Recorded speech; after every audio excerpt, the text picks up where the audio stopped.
Как-то так, родная моя. Я просыпаюсь, открываю телефон, война. Буквально полчаса было раздумий. Все, я еду на войну. Именно в этом доме был штаб и координировался весь правый фланг обороны Ірпеня. Да вже через 4 хати горіли хати. Вот это были две наши скважины, где мы сидели. Вот в этой мы сидели с мужем. У меня, наверное, второй или третий этаж был с другой стороны этого дома. У меня еще есть фотография. Там я с пулеметом держал улицу, типа вот контролировал. Волод и Брест погибли героями.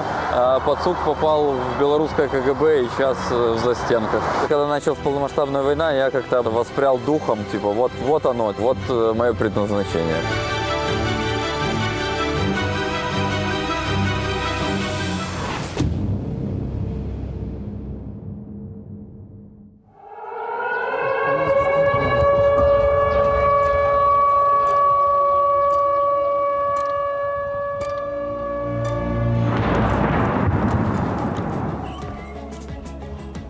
Оборона Ирпеня вообще начиналась примерно с этого места. С Киева мы выезжали на машине, тут был один блокпост на выезде, там где линия электропередач там стоял. Здесь уже был последний блокпост, на котором, когда проверяли пароль, когда не проверяли, тут стояли молодые хлопчики. Дальше уже как бы все было, скажем так, серая зона, тут уже линия фронта была очагами, оборона в разных местах стояла. Родился я в Минске, жил я недалеко от Комаровки на Бангалоре. Кружки еще советские были. На какие-то охоты на лис, я не понимал, что это такое. Это надо было там морзянку и по координатам ходить. Так было неинтересно, что я там буквально, наверное, 2 занятия был. После этого занимался рисованием. Полгода или год я занимался, то есть там акварель, гуашь рисовал, каких-то котов. И у меня, в принципе, неплохо получалось. Ну, бросил, что-то, не знаю, не пошло мне. Мое времяпрепровождение это было бегать с пацанами по улице и играть в разные игры. Одна из них была «Казаки-разбойники». У нас там был пароль, и мы типа пытали. Если тебя казаки словили разбойника, то они в говно палку тыкали и тебе в нос, и типа говорят, давай говори пароль. Типа. Мы с моим другом Пашей работали в Подмосковье, у нас там были объекты, мы там неплохо развивались, на тот момент там был строительный бум. Я Украиной абсолютно вообще не интересуюсь, и тут Паша такой, смотри, как студентов побили в Киеве. Вот я помню этот момент, и он как отсчетная точка. Я никогда не верил, что это придет к таким последствиям, как я и не верил, что будет полномасштабное вторжение. То есть, я думал, что это все ерунда, ничего не будет.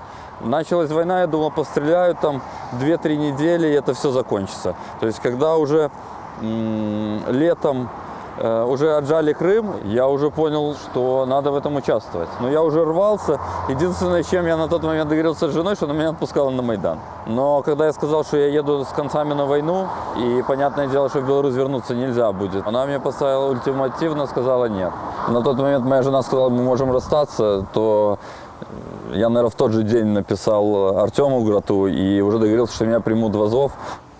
Тут уже или отремонтировали, или оно 3 года назад, как-то выглядело все более побитое. Тут отличное, как мы видим, укрытие. Здесь спокойно 2 машины пряталось. Мы его облюбовали и старались всегда занять этот дом. Потому что там, если я не путаю, в соседнем доме есть подвал.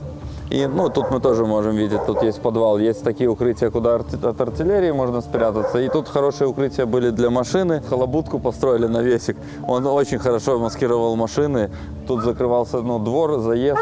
И мы тут отлично уже подготавливались к выходу. То есть тут мы уже одевали снаряжение, мы уже одевали бронежилеты, каски, подгоняли сброю, комплектовали рюкзаки. И уже отсюда дальше мы выдвигались пешим порядком. Проходите. Тут у нас все, конечно, было, сами понимаете, когда мы приехали, тут вообще был ужас. Сейчас с утра позвонила моя дочь и сказала, что мама, вставай, началась война. Мы еще как-то не поверили. По-моему, на 1-й или на 2-й день мы очень испугались, когда у нас был взрыв, мост взорвали, вот этот наш Романовский, потому что это был очень сильный взрыв. Мы были на улице, нас всех откинуло назад, и при этом всем мы еще 2 недели здесь побыли. У нас не было света, электроэнергии. Мы готовили на улице, как могли, питались. Очень холодно, потому что не было отопления. Мы в чем были, то мы спали. Вот это были 2 наши скважины, где мы сидели. Вот в этой мы сидели с мужем. Вот так вот, видите, туда опускались. Сидели, были очень холодно. Мы что могли, попускали какие-то там подушки старые по трассе. И вот мы там сидели. Там валерьянка у меня стояла, потому что сердце не отпускало. А там сидели мои дети. Вот, в этих скважинах. Вот, и когда мы уже здесь началось уже все летать, и уже начали дома гореть, и когда мы почти ночь просидели уже здесь, ну не ночь, даже сутки, мы выходили только на пару часов, мы решили все-таки выехать. И мы где-то выехали 6 марта отсюда. В какой-то степени для нас была даже честь, что наши ребята выбрали наше место. Нам было приятно. Во-первых, мы когда уезжали, мы заготовили с собой продукты, и когда мы уже оставили здесь специально для того, чтобы ребятам хоть было на первое время что кушать. Но они молодцы. Они когда вытаскивали, ну, с себя там делали какое-то убежище, то они нашу картошку выложили так аккуратно, все сложили, баночки с консервами поскладывали. Молодцы. Именно в этом доме был штаб и координировался весь правый фланг обороны Ирпеня. Тут и десантники, 72-я бригада, добровольцы, Азов. Все приходили сюда для уточнения обстановки, для того, чтобы скоординировать свои действия, для того, чтобы договориться, чтобы машина встретила уже за мостом, если надо было что-то тяжелое вооружение или боеприпасы довести. То есть вся координация была с подвала этого дома, потому что этот дом, наверное, на всю Романовку он самый капитальный. Тут и хороший подвал, в котором располагался штаб, карты, то есть связь тут была налажена. Прослужив 6 лет, я пробовал вернуться в гражданскую жизнь. Я прожил год в Европе, и это и Польша, и официальная работа, и неофициальная, и Бельгия. И там 10 евро в час, там 100 евро в день зарабатывал. В принципе, нормальные более-менее деньги для Европы. То есть, ну, я не получал там удовольствия. Я не видел смысла в этой всей деятельности, потому что после войны ты тут что-то делаешь более глобальное, что зайдет потом в учебники, в историю, а там ты, ну, типа, не знаю, там, носишь кирпичи с одного места в другое. И, конечно же, когда началась полномасштабная война, я как-то обрадовался, воспрял духом, типа, вот оно, типа, вот мое предназначение. Началось полномасштабное вторжение, я находился в Бельгии, за 700 метров от Франции. Мы встали в районе, наверное, 5-6 утра, потому что с 7 уже начинался рабочий день, нам еще час ехать, надо было позавтракать. Я просыпаюсь, открываю телефон, война. Буквально полчаса было раздумий. Все, я еду на войну. Я говорю, подвезите меня до трассы. Наверное, 27 числа вот я был в Киеве. Мы сразу попали на базу Азова в школе, где собирались добровольцы на базе вот этого добровольческого формирования. И формировалась белорусская рота первая. Тут машины везде стояли на самой дороге. Мы туда двигались обычно по дороге как-то так, больше прямо. А назад мы возвращались или по придорогу, тут стежка, или вот здесь. И с одного из выходов мы собирались заходить на тот ЖК, выставлять своих людей. Мы там провели реконгестировку, провели взаимодействие, наладили с подразделениями, которые там стояли. И когда возвращались вот на этом месте, около этого билборда, там тоже была надпись «С Новым годом», но с 2022. Здесь стоял я, Брест, Волод и Пацук. Волод и Брест погибли героями, Пацук попал в белорусское КГБ и сейчас в застенках. Из тех 4 людей с фотографией только я могу на этом месте рассказать про эти события. Вот это тоже знаковое место. Мы постоянно с Романовки заходили этим маршрутом в Ирпень. И уже позднее в работе, здесь проходя, мы узнали, что Эдуард Лобов находился в районе вот этого кафе. Я точно не знаю, где его была боевая позиция. Там были окопы, знаю, вот там сверху высота, там тоже были окопы. Он был на Джавелине, потому что противник пытался обойти сбоку, почему мост взорвали. Он пытался зайти со стороны стоянки маневром. И он уже стоянку занял. И получается, этот круг и эта артерия была очень важна. И Эдуард здесь был джавелинчиком. То есть он тут основной противотанкист был. То есть именно держал этот напрямок, чтобы противник тут на бронетехнике не прорвался. Мои сильные стороны – это разведка и инженерка. Они, в принципе, довольно смежные профессии, потому что ты не пойдешь в разведку, не зная там про минную справу, разминування там и прочие моменты. Вероятность встретить какие-то заграждения, выбуховые, невыбуховые, велика всегда. Я пошел в саперы с разведкой, потому что это то направление, которым никто не хочет заниматься. На первых операциях, когда начали мы работать, я просто понял, что профессиональный уровень, сплоченность, менталитет и все эти факторы не то, что мне надо на тот момент. Это, чтобы перевести, грубо говоря, там я нахожусь в 10 классе, типа, а мне надо вернуться в 3. То есть, ну, я это прошел там 7 лет назад. То есть, ну, вот примерно так, типа. И я это проходил с украинцами, и, типа, я лучше понимаю украинцев. И мне, типа, объяснить и перестроить белорусов, ну, типа, проще выждать 2-3 года. Вот. На теперешний момент, возможно, есть, типа, белорусы, с которыми мы могли бы что-то начать строить и уже двигаться там в унисон в одном направлении. На тот же момент, ну, типа, у нас было как-то так, что, ну, мне с ними неинтересно было. Здесь, в районе въезда в Мощун, в лесу, вот на этом въезде, пряталась еще 72-я бригада. Тут была бронегруппа, было 2 танка. Это тут основная, наверное, боевая поддержка наша была, крупнокалиберная. То есть, что если бы у врага был прорыв, то он бы, ну, наши танки могли выйти, отработать, остановить его. Вот тут они в резерве постоянно и стояли. Наш водитель Джон, где-то здесь он припрятал машину, накрыл моссетью и тоже прятался. Когда начался обстрел, они прятались в эти блиндажи, тут экипажи танков тоже прятались. В принципе, вот эти вот 2 небольших блиндажика – это практически все укрытия, которые здесь были. Коли почалося повномасштабне вторгнення, Едуард Лобов, він же ж був на службі. І перший раз зі мною зв'язався він 19 березня. Запитав, де я, що, і ми з ним переписувалися, і він мені відписав, що він під Ірпінем. Я пам'ятаю, він мені писав, коли вони були під Чорнобилем. Він казав, що коли ми вже будемо наступати, то там нічого не чула. Писав, що він рік не був в відпустці, йому дали відпустку там на 5 днів. З яких він 2,5 був тільки дома. Я здесь был со своими группой снайперов с правого сектора. В нашей группе был только я, белорус. Я надумалася, в якій ти хаті був.